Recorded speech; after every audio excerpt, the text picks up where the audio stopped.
Welcome to the Mums on Cloud9 podcast, where we inspire, educate, and empower women to achieve fulfilling careers that work for them and their families. My name is Kelly, and I'm joined today with my co-host Lynn, and also a very special guest, Julianne Miles.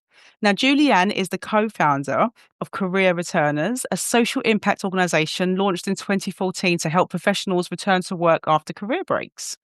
Julianne's new book, Return Journey, draws on her personal story and the thousands of people she has supported through Career Returners. In this episode, we'll talk about what inspired the book, the lessons that she's learned along the way, and the practical steps that can help someone not just return to work, but truly thrive. So welcome. Thank you, Lynn, for being here with me, and welcome, Julianne. Oh, thank you, Kelly. Thank you, Lynn. Really delighted to be here with you. Lovely. So let's get straight into it. I want to hear all about your own personal return to work journey. Yeah. And my return to work journey is very much the start of this whole story that's culminated in the book. Many years ago now, I had my own career break. So I'd had a first career in corporate strategy and marketing. I'd paused, as so often, you paused just for a year, and then it ended up becoming 4 years when I had 2 young children. And I had about 14 frustrating months where I was sitting there thinking, I want to go back to work, but I'm not quite sure what I want to do. And maybe I want to do this, and maybe I want to do that. And I sort of flip-flopped all over the place, looked around for support, didn't really find anything. In the end, through a real period of trial exploration, decided to go back to study, and I retrained as a chartered psychologist. I set up my own career psychology practice that I ran from home for a number of years. And then that led me through actually supporting a lot of other people who are taking career breaks that I knew in my local community, sort of friends, school mums. I realized that there was a bigger problem here, and that led me to founding Career Returners. So actually, as with so many people, quite a wiggly journey to get to where I am today. I mean, that's life, isn't it? I mean, for me personally, I didn't have a full career break per se. So my background's all in prison and probation, and I went through IVF abroad. Went through the pregnancy, and I didn't really have maternity leave, but I had 3 months off. But I did realise that I had to change what I did for work, which kind of led me to Supermums. I was just wondering, like, Lynn, what about you? Did you have a career break or a returning journey? Do you know, it's funny because you say that. I don't think I ever had a career break, which is crazy. I know. It sort of resonated with me, what you were saying about the, deciding what you want to do next. And I went through redundancy. I actually took voluntary in the end because I knew I wanted to do something different. But I went down the route of joining Supermums. I did the training with Supermums. And, thank you, Julianne, because we get a lot of leads come in from career returners because of our mission, getting people and, into tech. So I think for me, it's not been a break, but it was an absolute pivot. So I completely changed. And like you say, Julianne, there's not a lot of help out there unless you go out and find it yourself. Yeah. And I think it is this, I talk about this in the book, the fact that a career break and, can be other situations that happen like redundancy, give you that opportunity to step back and say, what do I want to do the rest of my life? And actually, we rarely do that. And it's great to take that time to look inwards, to reflect, and to really move forward with more enthusiasm, more focus. And I think that really helps you step up and step into that next stage of your career.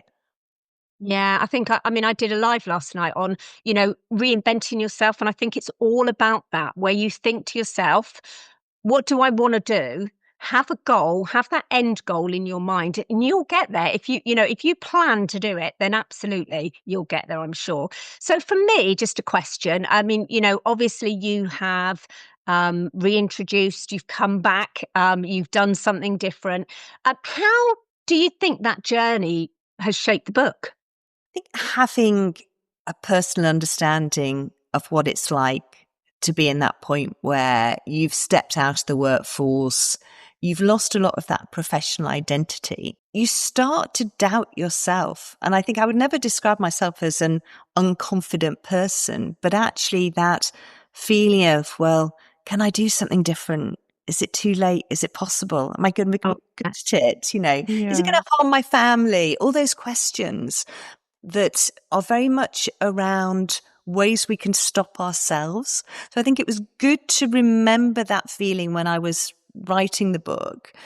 And that's one of the reasons that actually I started with mindset. Excellent. And I think, when you think about that, I mean, again, everything you say resonates, because having been through a journey of changing careers, I think it's where, mindset is so important. And there are so many people I speak to every single day that have that mindset. I spoke to a lawyer this morning, and she's looking at pivoting her career, but she's saying, oh, I don't know if I can. You're a lawyer, for goodness sake. You've done all that, so you absolutely can. From saying that, what are your goals for the book? What impact would you hope it would have on the reader? It is very much about empowerment. What is the way I've constructed the book is there are relatable stories, because I think that's an important start point in terms of thinking, well, other people have got back to work. They've got back to really exciting, different jobs after a long career break. So we love a story. Love a story. Love a story. We've got some really actionable advice, yeah? And that's based on supporting so many thousands of returners over the last 15 years. It's got some psychology in there. And I think as a, little bit biased here as a chartered psychologist, but I do think understanding the way our minds work really helps us to move forward. And then it's got some coaching exercises. So it's a real mix. So what I hope is that through this combination, it'll help anybody reading it, whatever stage they're at in that route back to work, to feel that they have a clearer path. And I think it can be so overwhelming and daunting, whatever stage you're at. You might be at the very first stages of wanting to go back to work and thinking, do I go back to what I did before? Could I do something different? What is it? And you can get quite stuck at that stage because there's like too many choices. We call it the paradox of choice, which is too many choices and actually you end up doing nothing. And then it helps people to get more focused in your career. So develop what I call your career compass. So I think for those early stages, that's how give people a roadmap. I think the next point is you might be somebody who's applied for lots of jobs and got absolutely nowhere, and you're just a bit stuck, and you're like, what can I do differently? So this is a way of looking differently, acting differently, as some of the tools and tips in there. And then the third section of the book is about the first 6 months back at work. And sometimes when you're back at work, you can think that's fine, job done. But actually, that can be a lot of nodding at the transition. Yeah, it can be a really rocky transition, and it's easy to think I'm failing at this. And it could be if you do have a family, I'm failing at home, I'm failing at work, I'm not good enough, massive imposter syndrome. So also helpful for people at that stage. So what I very much hope for the reader overall is that it will give them a roadmap, but also really practical and actionable tools and techniques to support them to stay motivated along this roller coaster of getting back to work and thriving. Sounds great. So you mentioned about stages, like the first stage. So in the environment that Lynn and I work in, I say there's probably 2 to 3 categories of people. There's the people who've had a job before and they're transitioning to a different style of work role. There's the people who've maybe never worked before and been a wife and a mother, or a mother as their whole life. And then you have people who've had like kind of a big gap and then they're looking to start.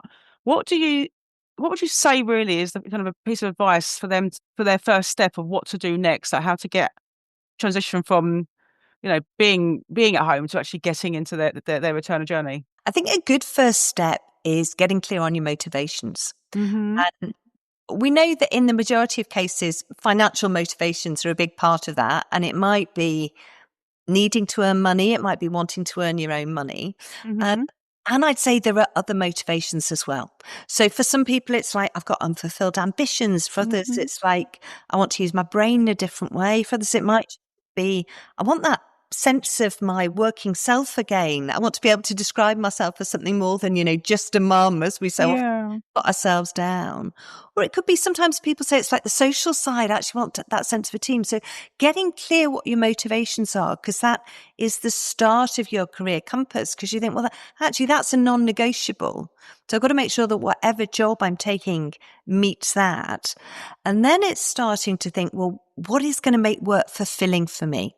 And I have an exercise in the book that I call the trade-off triangle, which is quite a simple one, but it's like thinking about 3 points of a triangle. One is flexibility. One is this aspect of salary, pay level, and the other one is fulfillment.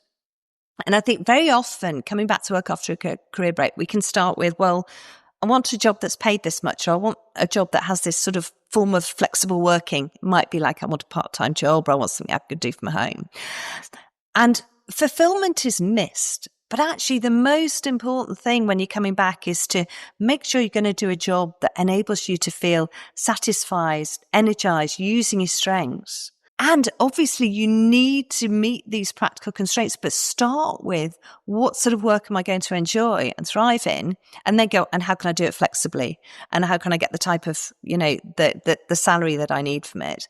So how do you decide what job's going to be fulfilling? Some very, very simple techniques. I mean, one is to think about your strengths. So your strengths being both what you're good at and what energizes you. And I think that it can be quite hard. I always find if you say to people, what are your strengths? Sometimes they get really frozen. It's like, I can tell you what I'm not good at. I'm going to list all my strengths, don't worry. Hey, there we are, Kelly. Well, maybe you can be a role model describing strengths. But I think stop that. And if you struggle with it, get feedback from other people. Often your friends, your family, they can give you really great feedback on what you're good at. So I think start with your strengths, think about then your values, what's important to you and what's important to you at this stage of your life. And that may have changed. And then think about what interests you. And I think this aspect of not necessarily what's your big passion, because sometimes, again, people get stuck going, I'm waiting, to find my passion, the perfect job. Just get started on something you're interested in. And it might be tech. It might be, I'm really interested by tech. I don't know a lot about it, but start to explore it. So I think this starts to give it, so if you create then a framework for what type of work will work for you. And that then gives you decision criteria to say, if you're looking at maybe retraining into tech, or you're looking to going back to being a lawyer, but maybe working locally, think, well, does it meet the criteria of what I'm looking for? And then you start to explore, which is the next stage. But I think that's how to get going, get your sense of direction. And that starts to help you to build your professional confidence as well. I think it's fascinating because for me, all of these things you're mentioning, I think the mindset of how you start these kind of activities is quite important. But I want to see from your point of view, how much do you think the mindset really influences your success outcomes when doing these tasks? I think it's really pivotal. What I tend to see again and again is that if somebody starts out with a more positive mindset, more proactive, and they really harness their resilience, because you do need, so it's, the positivity, it's the proactivity, and it's the patience, because it can take a period of time to get back. And I think you need to recognize that your mind won't necessarily help you.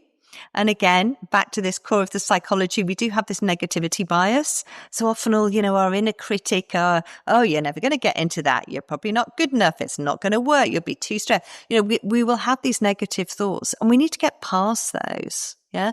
And we need to work out how to move forward step by step, and address it. And it might be guilt as well as another block to get in that mindset block. We can start to feel again, it's a classic for mums, because we put ourselves at the bottom of the pile. It's actually recognizing that what you need and you want is just as important to sit alongside everybody else in your family. So you're making the time for getting back to work. And I think that's another sort of mindset, is really, you're not putting yourself on the top of the pile, but you're not putting yourself on the bottom either. You're putting your needs alongside everybody else. And I think that's an important one too. And I suppose another big one for me, something that I'm really passionate about, is personal brand and confidence building. So for me, that is something that is, really high up on my list. Everyone I talk to on a daily basis, absolutely, you create your own persona, you have your goals, and you can do it. Anyone can do it. So like you say, that inner critic where you're saying to yourself, I can't do it. You absolutely can do it. And I think it's about gaining the confidence so that you can do it from my side. So how important is self-marketing, would you say? And how would you think that people going back to work could potentially rebuild their confidence? We're in an era where self-marketing is even more important than it's ever been. I think it's how you put yourself forward, both in conversations where you're talking to people locally, but also how you put yourself forward online, your LinkedIn profile. And I think a really important step here is owning your career break. Don't feel you have to apologize for it, defend it, hide it. Really feel proud of how you have developed and grown, whatever the reasons for your break and what you've learned during that period. And I think you need to integrate your career break within your professional story to be able to feel more confident, but also to come across as really credible to the people that you're talking to. It might be in your networks, it might be in job conversations, but it's often those conversations that lead you to the next role. So again, a little sharing a tool that we talk about a lot at Career Returners, and that's what we call the career break sandwich. And it's a really nice way of creating your return to work story. So it's integrating what you did before your career break. And to say it doesn't matter if this was like 10, 15, 20 years ago, it's a really important part of who you are. So incorporate what you did before your break and don't understate it. Yeah, make sure you're clear. You say all these great things you did before. Integrate your career break, how you've learned, the skills you've developed. It might be practical. If you've done any upskilling, might be those skills, all those skills we develop. And I'm sure we could talk about this for a whole other episode when you are maybe caring for your children, elderly parents, and what you want to do now. So you're articulating to people, what is it I want to do at this stage of my career? Because then often they can help you, because people want to help you, but they need to know how. They need to know what you want to do next. Great. I mean, this is all such great advice. I mean, absolutely. I'm sure that anyone that's watching or listening will definitely want to read this book for sure, because I'm going out to get it for sure. So before we wrap up today's session, I've got one more question. And that is, what is the most important message that you'd like readers to get from your new book? What is the biggest takeaway? Well, I think I'm going to cheat here, Lynn. I'm going to say two. One I've just said, which I think is own your career break. Yeah. Yeah. I think the second one is don't spend so long thinking, what don't I have? What don't I have versus a young person? What don't I have versus maybe a fresh graduate? And think, what do I have? What do I have because of all my work and life experience, my maturity, my perspective that I can really bring to an employer, to an organization, maybe to a new career. And I think it's that reframing. It's starting to see your life, your career break as a positive rather than a negative. And then I think that makes a huge difference in terms of how you are approaching this next stage of your life and seeing it as it's a great opportunity. It's a wonderful opportunity now to recommit to what you did before or to move to an exciting new career. And with working lives being longer, there's a really long time frame here to get established and to make sure that you can get back into something that you really love. So I'd say let's have that as the goal for everybody listening to this. That's so great. And, again, from my side, I always say to people that I talk to day in, day out, don't settle. If you're not happy what you're doing and you want to do something else, just get up and do it. And obviously, if your children have gone back to school, it's time for you. If they've gone to school and you want to go back to work, then absolutely, what you've said, I'm sure will resonate with lots of people. I love the idea of what you say, of thriving, not just surviving, which is really important. And I'm sure that everyone today has found this session very inspirational. And it's been amazing to hear your story. As I said, we always love to hear a story. So until next time, thanks everyone for listening to Mums on Cloud 9. Thanks, Julianne, and thank you, Kelly. Was there anything you wanted to add that I've missed before we finish? All I'd like to add is if you are out there on career break, make sure that you join our career returners community, where we have a huge amount of advice, inspiration, support, alongside reading my book, and hopefully you will soon be back at work and sharing your story. I'm just looking forward to using that advice and really sharing that with, with some of our customers, and making sure that everyone really knows how to kind of break that cycle and get back into the, into the career ladder. So thank you so much for your time. I really enjoyed that.